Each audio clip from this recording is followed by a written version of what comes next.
as well. So, I thought that since it's getting a bit colder outside, and sometimes it's a bit too chilly to go out, and you'll spend a lot of your time indoors, most likely, I would talk about scary movies that I recommend to check out. Now, for my whole life, I've been into horror movies and stuff like that. When I was a child, I wanted to be a movie director, and I think the first real horror movie I saw was Signs when it came out. Good movie, well, decent movie, by the way. But I've got a whole bunch of recommendations, a lot of obscure stuff, and so let's just get right into it. So, one of the first horror movies that ever really interested me, I heard of it in about 2005. It's Lucio Fulci's Zombie. Now, this movie has kind of a weird thing to it where when it was released in Italy, it was released as a sequel to Dawn of the Dead, which, by the way, check Dawn of the Dead out as well. Anyways, in Italy, Dawn of the Dead was called Zombie. And so, the producers of Zombie 2, they were like, let's title this thing Zombie 2 to cash in on Zombie because that was a big hit, right? And so, they did that, but plot-wise, it's completely disconnected from Dawn of the Dead.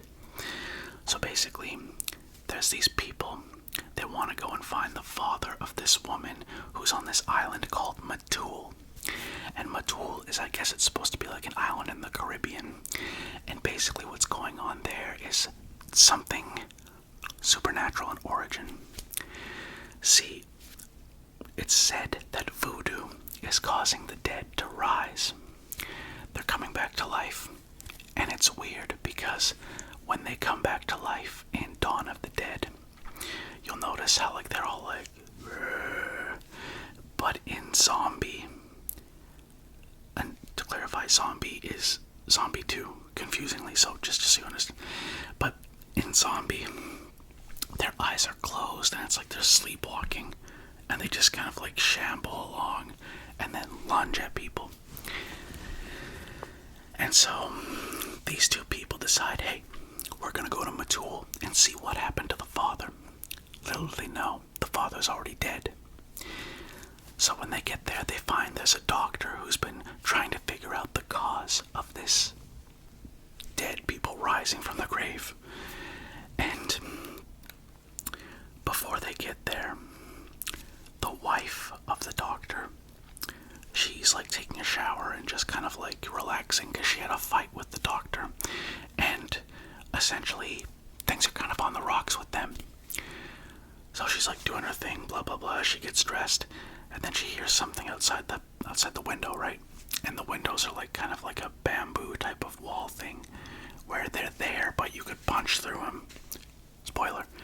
And something bad could happen. So she's looking through a window, right? She's hiding. And then boom, the zombie's arm comes through the bamboo door. And there's this big wood splinter. And the zombie pulls her towards the splinter until it like gouges her eye out. It's quite gross. The rest of the movie isn't very gross compared to that, but there's also a zombie that fights an actual shark. And like it bites the shark, but the shark bites its arm off, so I guess it wasn't a tie. But anyways, so after that point, the two get to Matul. And when they're there, yeah, they start to notice that, hey, you know, people are dying, and yeah, there's actual people rising from the grave. So this is bad. And they basically have to try and figure out, to the best of their ability, what is going on. Now, it's not exactly hidden that it's voodoo. There's one character called Lucas in the movie, who's like I think he's like a Caribbean dude. He was played by a guy called Dakar, D-A-K-A-R. And Lucas is talking to the doctor, and the doctor's like, no, this voodoo stuff is stupid superstition. And then Lucas is like, you're right, doctor, you know more than me. And then they get into an argument and all that, and the doctor's like, I'm not insulting you, I'm saying this doesn't make sense. And then Lucas says, my father told me that when there's no more room in hell, the earth will spit the living back, or spit the dead back up or something, which is, it's literally a ripoff of the Dawn of the Dead line. When there's no more room in hell, the dead will walk the earth. But, yeah. So at the end of the movie, they have to go into like this old ramshackle hospital. And it's a hospital that's kind of like, it almost is like a barn. But they're able to use it as a hospital, like a makeshift one, where there's nurses and some doctors, well, I guess just one doctor, but a bunch of nurses. And they all go and board it up. And the zombies just walk right in there. And the zombies don't even react when they get lit on fire. All they do is just, like, they're drawn towards the life force of these people. So they have to fight their way out. And I won't spoil who lives or dies, but it is quite a violent fight. But yeah, that movie. So if you've never seen an Italian movie in general, you might be a little bit caught off guard because it's not, especially like done in a Hollywood way. So like sometimes, for example, the music will just stop as soon as a scene cuts. And like if you've never seen that before, it might make you laugh or something. But that's just kind of how they did it back in the day. And I mean, the film quality isn't super amazing, but it is a very good movie. I would give it probably a 9 out of 10. Very good. Next up, Trilogy of Terror. So, Trilogy of Terror is made by the same guy who made, I believe it was called Night Shadows. And that was like a sort of a soap opera with like a dude who's like a vampire or something, but the guy's name was Dan Curtis. And he made a lot of good stuff.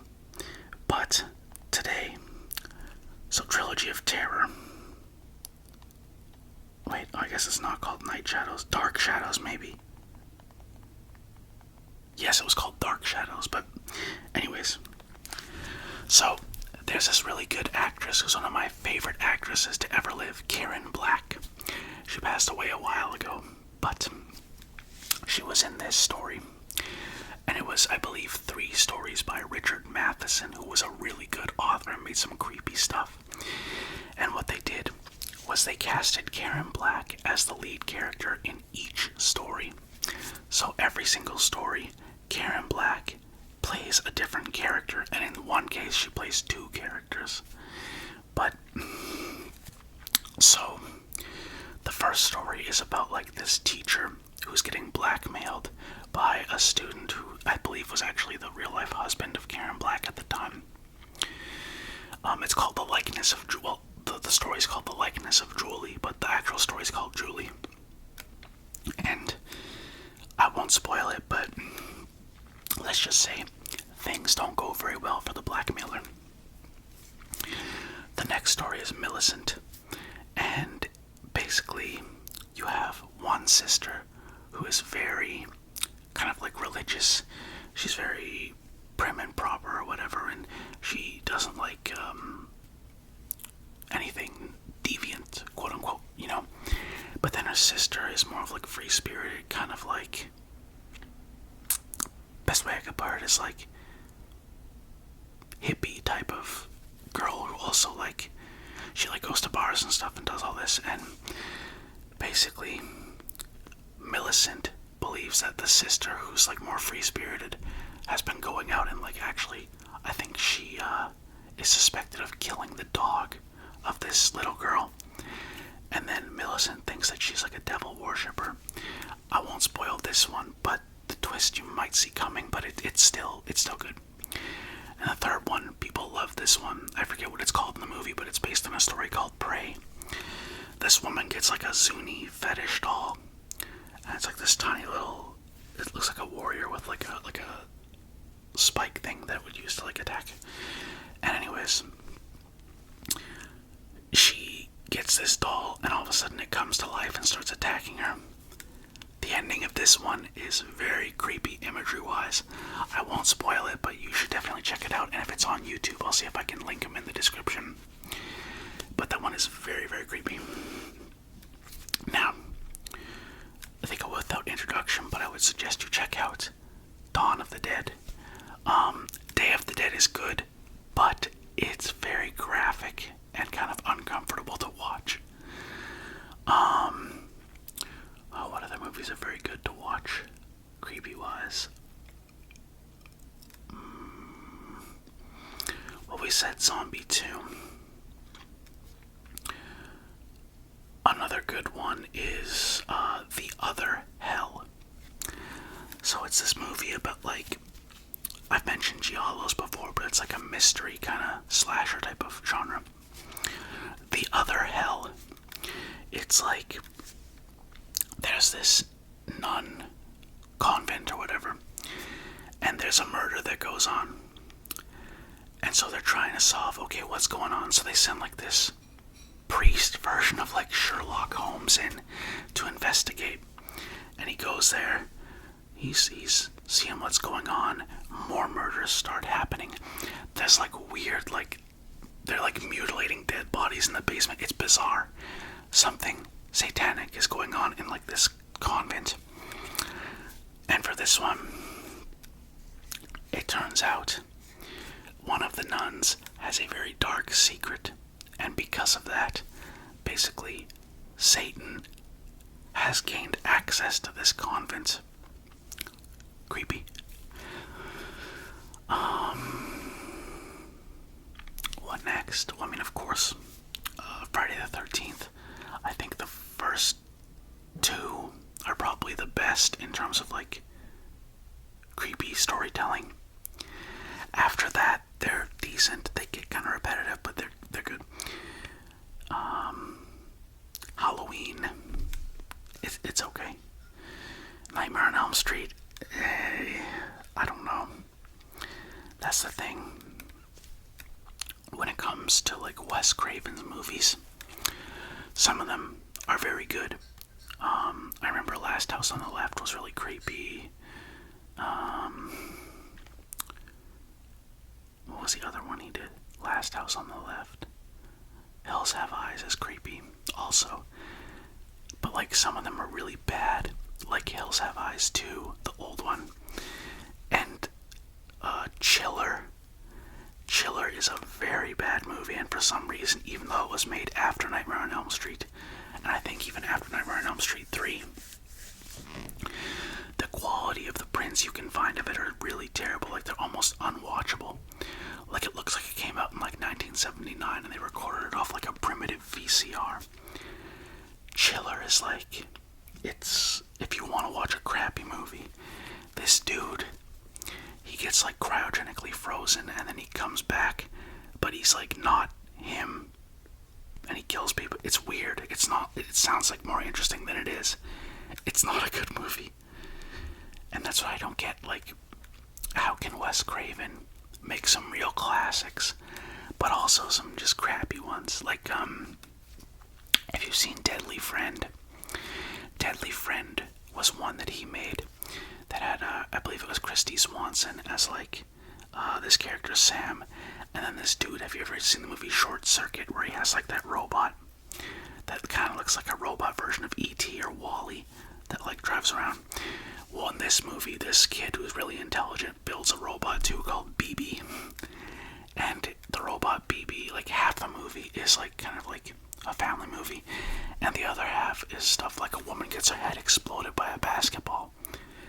And the reason for that is because Wes Craven originally shot this as like a psychological, more family-ish kind of horror movie, like the original novel, which was just called Friend, was. Well, Warner Brothers did a test screening of the original cut of Deadly Friend, and I guess the audience at the time thought that a Wes Craven movie needed to be really gory and violent. And so Warner Brothers was like, hey, you gotta go back and make some gory scenes and all this, make it really, really violent, and have even like a nightmare death scene. And it's like, so I think the nightmare death scene, if I recall correctly, was like the abusive dad of the neighbor, the girl. He like comes back and like assaults her or something, like stabs her, I mean, and it's really gross. And it's like, what? But yeah, basically some point in the movie, a little over the halfway point, I think, the dad pushes Sam down the stairs and kills her, and the main character goes and takes her from the morgue, which, since when do they just let people walk into the morgue and take dead bodies? But yeah, takes her, plants a microchip in her brain, and all of a sudden she's back to life. But now she's like murderous. And so after that, she becomes kind of like a Frankenstein's monster thing where the main character's trying to save her, but she's getting into trouble and like killing people. So eventually she gets killed again. And then the main character's like, yeah, you know what? I'm gonna go back to the morgue and I'm gonna save her. And at the end of the movie, like, he goes to take her off the thing, and you see her hands go and grab him, and all of a sudden, the skin on her arms rips off, and there's like a robot that grew underneath her skin somehow. And then like her face rips in two, and you see a robot face that looks like a weird Power Ranger. And then the movie ends, and like it's implied that she breaks his neck. And I'm like, is this like a dream sequence? What? How does that work? How does the microchip like go all the way through her body and then create a robot? And like, what happened to her bones? Did she like shit them out? I don't understand the biological implications of this. Maybe nanobots, I don't know. I'm probably thinking too much into it, but very weird movie. As it is now, it's okay. I mean, what else? Because like, I've seen so many horror movies. If you're into one that's not super violent, you can check out Graveyard Disturbance. That one was like, so a lot of the movies I watch are Italian and like old ones. Graveyard Disturbance was one that I believe was part of a TV series of horror movies. Not too bloody, it's kind of like a more horror version of the Goonies almost. I don't think anyone dies in it. They like go underground and I think go into hell enough to fight the Grim Reaper. It's a weird one. I haven't seen it in a long time, but it's decent. Event Horizon is okay. People overstate how gory it is, I remember. So Event Horizon, it's like about this spaceship that was kind of like they did something and somehow communicated with hell. And like the demons and stuff from hell came and took over and like killed the crew. And there's a scene where they're in hell being tortured, and apparently people really thought it was like super graphic, and like it made my dad throw up apparently, because he saw it in the theaters back when it came out. And it's like, this movie isn't that scary. I mean, it's not that gory either, but I mean, it's a good movie. It's got Sam Neill in it, and he's a pretty good actor, probably one of my favorites up there. Obviously, if you're not sure who that is, you know Jurassic Park, the main guy, he was played by Sam Neill. And of course you had Jeff Goldblum as one of the other characters, Dr. Malcolm, I believe. Or was Dr. Malcolm Sam Neill's character? I don't know. I need to watch Jurassic Park again. Watch Jurassic Park, by the way, if you haven't. I know it doesn't really count as a horror movie, but it is pretty creepy. I know the way that Samuel L. Jackson's character dies, where his arm lands on the person's shoulder, and she walks around, and it's just like the severed arm. That was pretty gross. Fun fact about that movie. When you see her trip when she's trying to walk away, what she tripped over was Samuel L. Jackson's character's severed leg, but you don't actually see it in the movie. And if you're looking for a movie that's similar to that, but more horror, you can look up Carnosaur, which, interestingly enough, the main woman character with the blonde hair in that movie, her mother plays the villain in Carnosaur. And Carnosaur is like a really gory horror version of Godzilla, where like, I think if I remember correctly, women give birth to dinosaurs, but like the dinosaurs, they like infect the chicken or something, and the eggs the chicken lays are raptors. It's a weird movie. It was the author made a bunch of these. It's like Harry Dean Stanton or something. He made a bunch of these weird like horror novels back in the 80s when Stephen King's books were taking off, and then all of a sudden like horror movie or horror books were really popular. He made another one called Slimer, and that became a movie called Proteus, which is basically like aliens on this giant oil rig, and like it's a bunch of like drug smugglers go there or something. It's an interesting plot, but I haven't watched it all the way through. In terms of other good movies, obviously a more family one, so to speak, Poltergeist 1, 2, 3, I would say check those out. I think they remade it too. I'm not entirely sure. What else? One of my favorite movies, The Howling. So this news reporter gets like almost killed by this serial killer, but the police shoot him. And so she's having trouble with it because she's like got PTSD from it, and she gets sent to this, it's like a therapy retreat thing with a bunch of people there. But it turns out that there's werewolves. I don't want to spoil too much because it's a very good movie, but people start getting killed by the werewolves, and let's just say it gets creepy. As for the sequels to The Howling, don't watch them. None of them are good, except maybe The Howling 5, which takes place in this creepy Romanian castle, and there's like werewolves that are going around, a werewolf or werewolves that are going around killing the guests one by one. But your best bet is the first Howling. Now, I guess for today, I just wanted to give you guys some movies to check out. I'll see if I can put some of them in the description. And I just wanted to make something for you to kind of relax, listen to, and then you can check out some of these movies too. So, I want to thank, before I go, the channel members, Marvin, David, and Bruno.